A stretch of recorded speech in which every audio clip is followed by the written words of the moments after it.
Salut et bienvenue. Dans ce tuto consacré à Inkscape, nous allons voir ou revoir comment mettre un texte en 3D sur une photo. Donc pour obtenir ce type de résultat, donc voilà, j'ai créé un petit panneau, un petit peu les ombres pour rendre ça un tout petit peu plus réaliste. J'ai créé deux calques, un calque photo et un calque avec donc le texte. Donc nous allons tout de suite essayer de reprendre ce type d'éléments. Donc pour cela, je vais ouvrir un nouveau document. Je vais importer la photo que j'ai téléchargée qui doit être sur mon bureau. Donc ça c'est une photo libre de droit qui vient de Wikipédia. C'est une photo donc sur les monuments grecs. Je vais également télécharger le fichier avec la texture pour le panneau. Voilà, j'incorpore tout ça, je mets ça sur le côté. Donc là, je vais appeler ça ce calque. Hop, ça va être photo. Et après, le calque, je vais mettre texte 3D. Voilà. Donc cet élément là je le prends, c'est-à-dire je le coupe. Donc je vais dans fiche édition couper.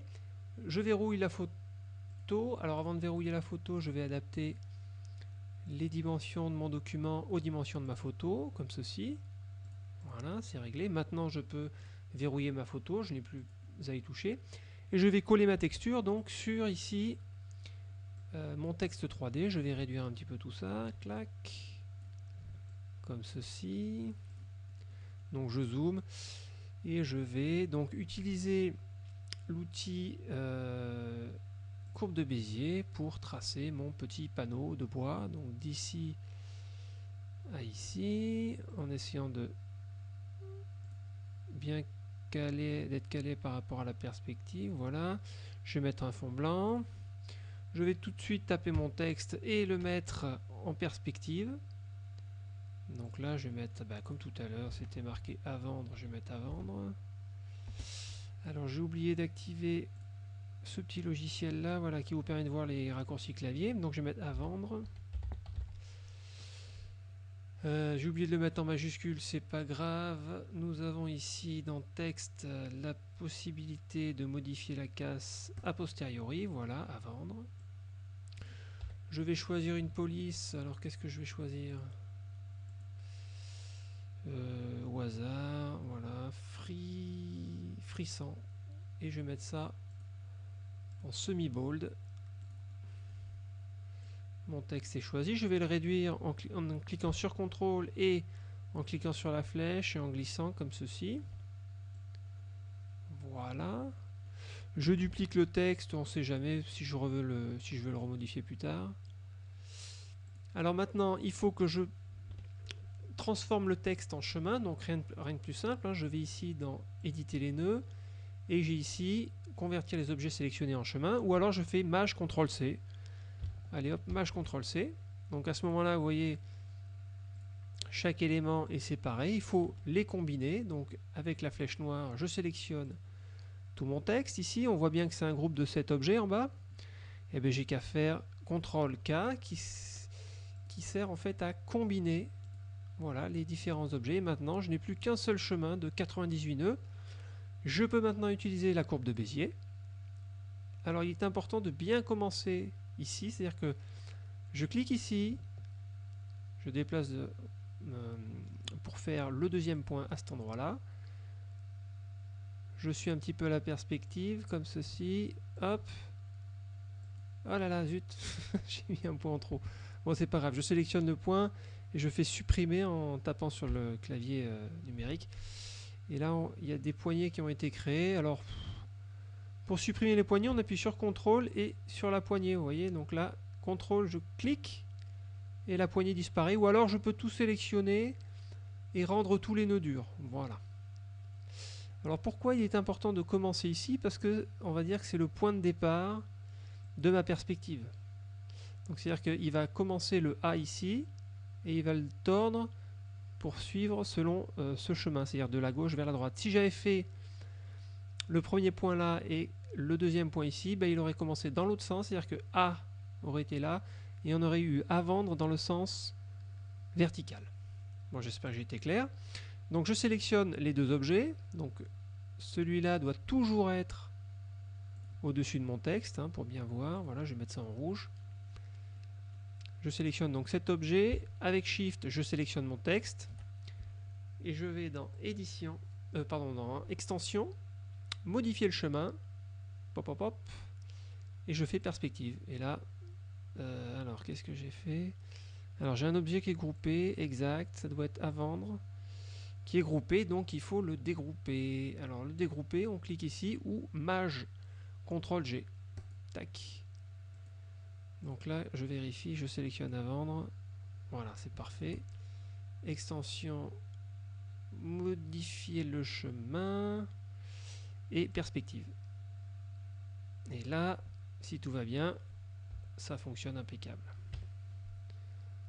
Donc je le place peut-être un petit peu mieux, comme ceci. Alors pour la forme, je vais réaliser les ombres, donc c'est très simple, hein. Là on a une ombre qui est dans ce sens-là, ben, on n'a qu'à reproduire l'inclinaison approximativement. Hop, comme ceci. Je vais ici faire une petite ombre également. Voilà.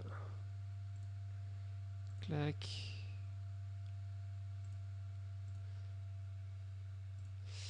Je vais avec la pipette récupérer une couleur très sombre. Alors je vais combiner ces deux objets, donc Shift, je sélectionne les deux objets, et CTRL K, hein, comme on a vu tout à l'heure, ça correspond à combiner. Hop. Ce qui me permet maintenant de les positionner avec ici, en cliquant sur la flèche ou F1, de le descendre en arrière-plan, tout simplement. Je vais diminuer son opacité. Alors, je vais diminuer de cet objet-là. Ouais, c'est bien les ombres, hein. J'avais... Ah non, non, non, je me trompe, là, je suis sur les calques, excusez-moi. Il faut que j'active...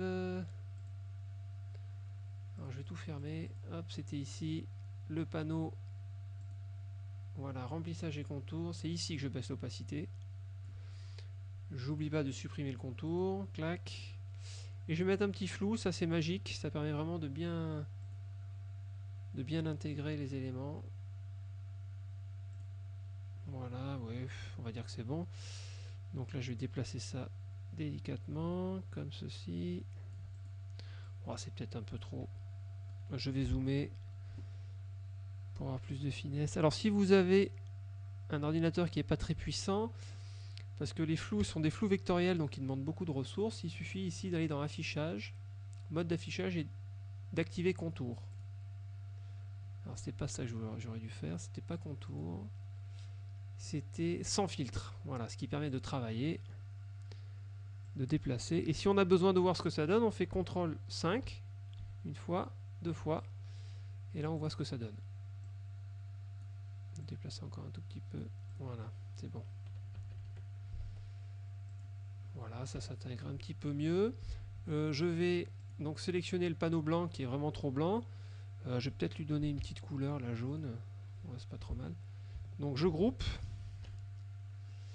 Je sélectionne cet objet, je le groupe aussi. Voilà. Je vais le faire placer au premier plan. Tac.